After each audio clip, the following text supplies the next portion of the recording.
സുവർണ കഥകളിലേക്ക് സ്വാഗതം. കഥ അമ്മ കപ്പൽ. എഴുതിയത് അംബികാസുധൻ മാങ്ങാട്. അമ്മേ, ഞാനിപ്പോൾ കഴുത്തോളം താണുപോയല്ലോ. ഇത്ര നേരവും നെഞ്ചിനൊപ്പം മുങ്ങിക്കിടപ്പായിരുന്നു ഈ ചളിക്കുഴമ്പിൽ. ചീഞ്ഞളിഞ്ഞ മാലിന്യങ്ങൾക്ക് മുകളിലെ ദുർഗന്ധത്തിലൂടെ രക്ഷയുടെ ഒരു കയർ നീണ്ടു വരുമെന്ന് ഇതുവരെ കരുതി. ഇപ്പോഴെനിക്ക് ആ പ്രതീക്ഷയുമില്ലാതായി അമ്മേ. അഴുക്കു കൂമ്പാരത്തിൻ്റെ തള്ളലിൽ ഒരടി പോലും പിന്തിരിയാനാവുന്നില്ല. തടുക്കാനാവാത്ത വിധം ഇഞ്ചിഞ്ചായി ഞാൻ എങ്ങോ നീങ്ങിപ്പോകുന്നു. ഏതോ തുരങ്കത്തിലകപ്പെട്ടതുപോലെ ചുറ്റും ഇരുട്ട് വ്യാപിക്കുന്നു.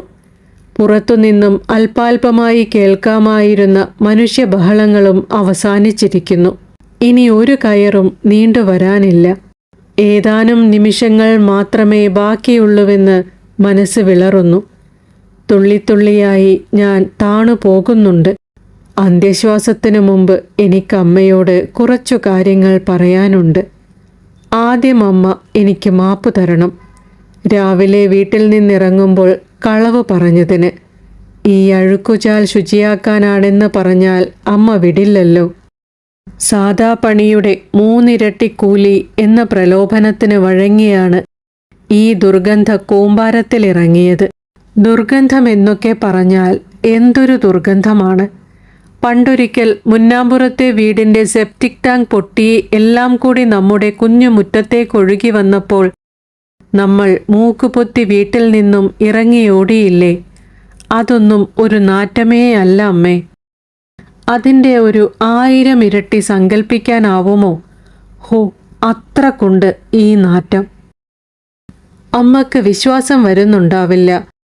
വലിയ വൃത്തിക്കാരനായ ഞാനെങ്ങനെ ഇതിലകപ്പെട്ടുവെന്ന്. കുട്ടിക്കാലത്ത് കഞ്ഞി വിളമ്പിയ പിഞ്ഞാണത്തിൻ്റെ വക്കിലെങ്ങാനും ഒരു പൊടി അഴുക്കു കണ്ടാൽ മതി. വൃത്തിയായി കഴുകാത്തതിന് ഞാൻ അമ്മയോട് ദേഷ്യപ്പെട്ടു. എങ്ങാനും ഒരു പുഴുവിനെ കണ്ടാൽ കുളിരുകോരിയ പോലെ ഉടൽ വിറയ്ക്കുമായിരുന്നു. കാലിലോ ഉടുപ്പിലോ ഒരു തുള്ളി ചെളി തെറിച്ചാൽ കഴുകിക്കളയുന്നതുവരെ ഉള്ളം പുകഞ്ഞുകൊണ്ടിരിക്കും. ആ ഞാനാണ്. നിവൃത്തിയില്ലാഞ്ഞിട്ടാണ്. അമ്മക്കറിയാമല്ലോ, 1 മാസമേയുള്ളൂ സുമിത്ര ഈ വീട്ടിലേക്ക് കയറി വരാൻ. വീടൊന്ന് വൈറ്റ് വാഷ് ചെയ്യണ്ടേ? അമ്മാനമാടുന്ന ചൂടിക്കട്ടിൽ മാറ്റി നല്ലൊരു കട്ടിലും കിടക്കയും വേണ്ടേ? ഒരു കുളിമുറി കെട്ടണ്ടേ? 4 കസേരകൾ വാങ്ങിയിടണ്ടേ? തേങ്ങ വീണ് പൊട്ടിത്തെറിച്ച ഓടുകളൊക്കെ മാറ്റിയിടണ്ടേ? താലിമാലയ്ക്ക് ഒരു നുള്ളു പൊന്നു വേണ്ടേ? അതാ അമ്മേ കണ്ണും പൂട്ടി ഈ പണിക്കിറങ്ങിയത്. ഞങ്ങൾ 5-8 പേരുണ്ടായിരുന്നു. പെട്ടെന്നുണ്ടായ ഒഴുക്കിൽ ഞാനാ പെട്ടുപോയത്. മറ്റുള്ളവർ എന്തിലൊക്കെയോ പിടിച്ചു കയറി. എനിക്കെങ്ങും പിടികിട്ടിയില്ല. നിമിഷങ്ങൾക്കുള്ളിൽ അവരെല്ലാം കാണാമറയത്തായി. നിലവിളികളും ബഹളങ്ങളും മാത്രം കേൾക്കാമായിരുന്നു. സുമിത്രയെ അമ്മ ഒരു ദിവസം കാണണം.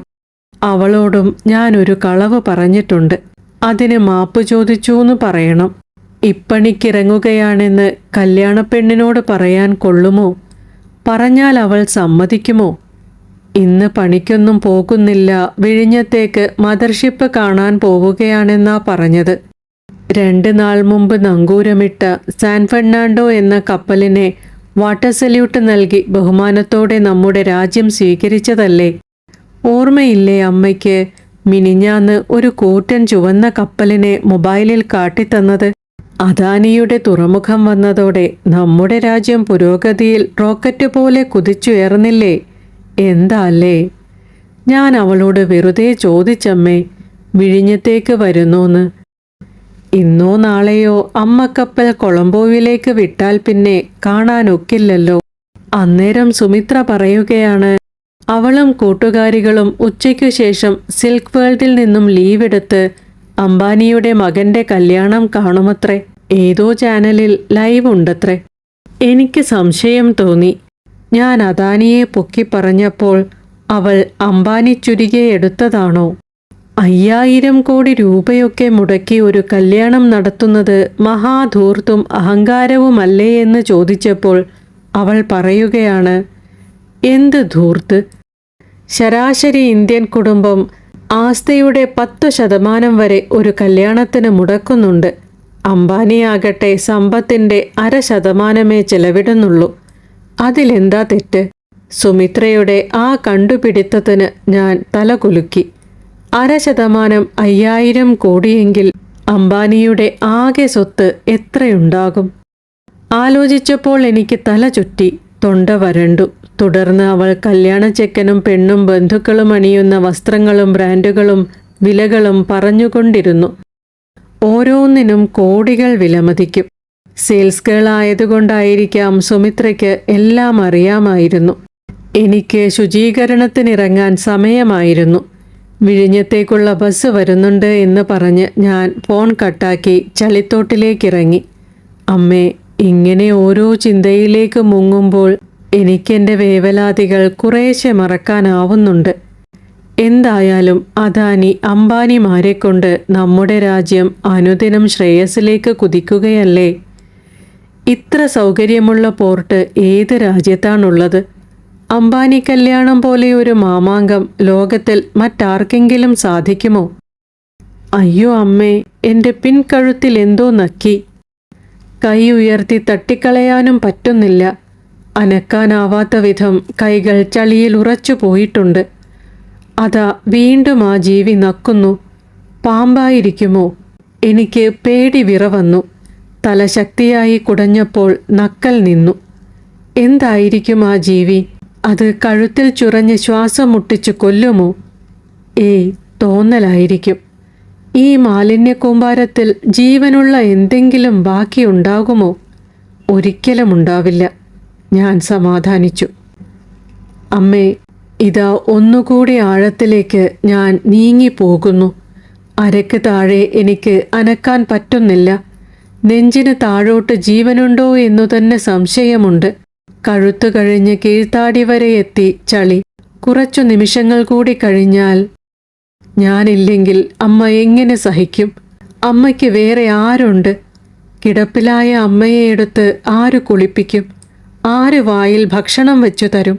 പത്രങ്ങളും ചാനലുകളും 2 ദിവസം ബഹളമുണ്ടാക്കും.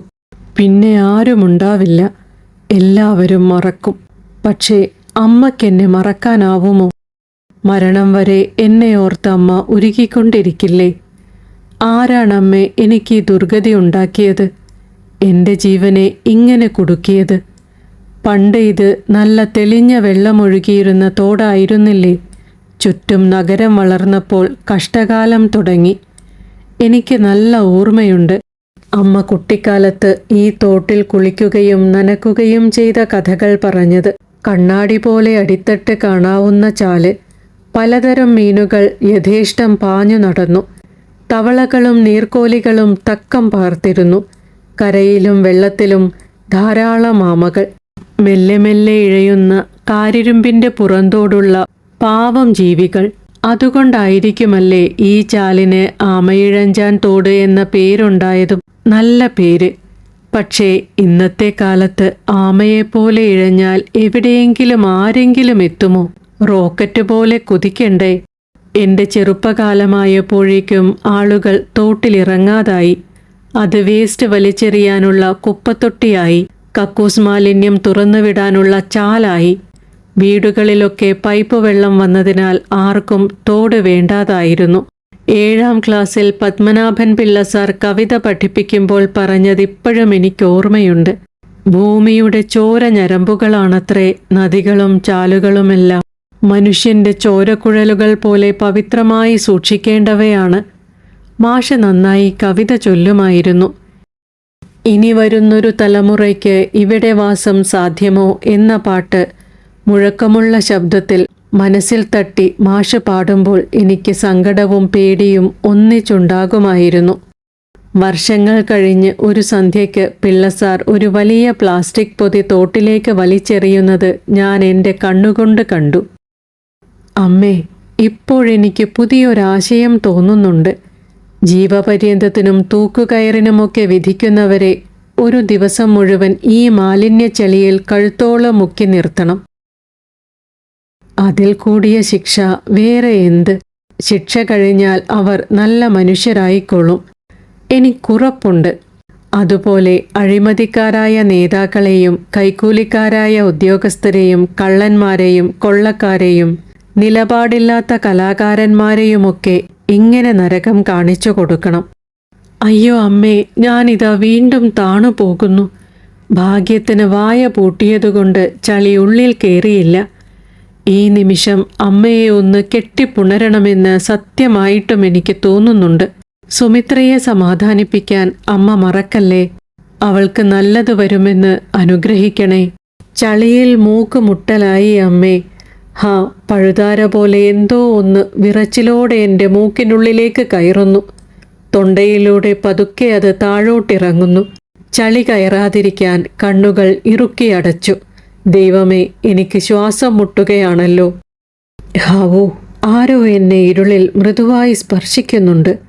ദിനകരാ, ദിനകരാ, പേടിക്കേണ്ട എന്ന് സ്നേഹത്തോടെ ആശ്വസിപ്പിക്കുന്നുണ്ട്. കരുത്തുള്ള 2 കൈകൾ ചളിയിൽ നിന്നും പൊക്കി ഉയർത്തുന്നുണ്ട്. ദൈവമാണമ്മേ, ദൈവമല്ലാതെ മറ്റാരാണ് ഇവിടെ രക്ഷയ്ക്കെത്തുക? കണ്ണിൽ ചളി പുതഞ്ഞതിനാൽ എനിക്ക് കാഴ്ചകളൊന്നും തെളിയുന്നില്ല. ദൈവത്തിൻ്റെ കൈകളിൽ ചുറ്റി ഞാൻ ആകാശത്തിലൂടെ പറക്കുകയാണ്. ചുറ്റും വീശിയടിക്കുന്ന കാറ്റിൻ്റെ ഇരമ്പലും കരയിലേക്ക് തള്ളിക്കയറുന്ന തിരമാലകളുടെ ഊറ്റവും കേൾക്കാം. ദൈവത്തിൻ്റെ കൈകൾ എന്നെ ഏതോ പ്രതലത്തിൽ നിർത്തി. ദിനകരാ, ഇനി കണ്ണ് തുറന്നോളൂ എന്ന് മൊഴിഞ്ഞു. അനായാസം എനിക്ക് കണ്ണ് തുറക്കാനായി. ഞാൻ ചുറ്റും കണ്ണോടിച്ചു. അമ്പരന്നു പോയി. കൂറ്റൻ മദർഷിപ്പിൻ്റെ മുകളിലെ വിശാലമായ ഡക്കിലാണ്. ചുറ്റിലും സുന്ദരികളും സുന്ദരന്മാരും. അക്കൂട്ടത്തിൽ അമിതാഭ് ബച്ചനെയും ഷാരുഖ് ഖാനെയുമൊക്കെ ഒറ്റ നോട്ടത്തിൽ തന്നെ തിരിച്ചറിയാനായി. പലരുടെയും കൈകളിൽ നുരചീറ്റുന്ന ഷാമ്പെയിൻ കുപ്പികൾ, വൈൻ ഗ്ലാസുകൾ. ഒരു വശത്ത് കൊതിപ്പിക്കും വിധം നിരത്തിവെച്ച 100 കണക്കിന് വിഭവങ്ങൾ. പലതരം പൊരിച്ച മീനിൻ്റെയും ഇറച്ചിയുടെയും മണം മൂക്കിലടിച്ചു കയറുന്നു.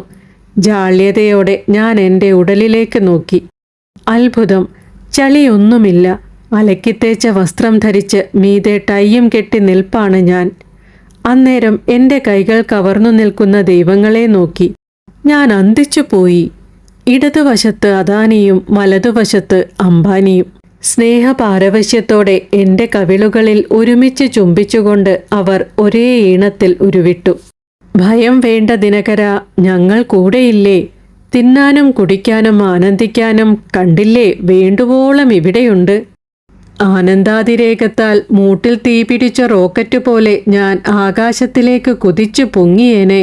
ദൈവങ്ങൾ ഇരുവരും എൻ്റെ കൈകൾ മുറുക്കി പിടിച്ചില്ലായിരുന്നെങ്കിൽ. അമ്മേ, നിർവൃതിദായകമായ ഈ ദൃശ്യം കാണാൻ അമ്മ കൂടി ഉണ്ടായിരുന്നെങ്കിൽ.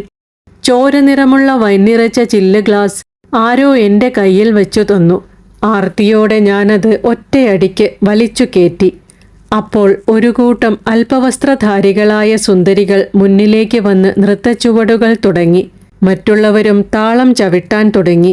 പടപട 2 ഗ്ലാസുകൾ കൂടി കാലിയാക്കിയ ശേഷം വെളുർക്കെ ചിരിച്ചുകൊണ്ട് ഞാനും അവർക്കൊപ്പം ആട്ടം തുടങ്ങി. മറ്റൊരു കഥയുമായി വീണ്ടും കാണാം പ്രതീക്ഷയോടെ. നന്ദി.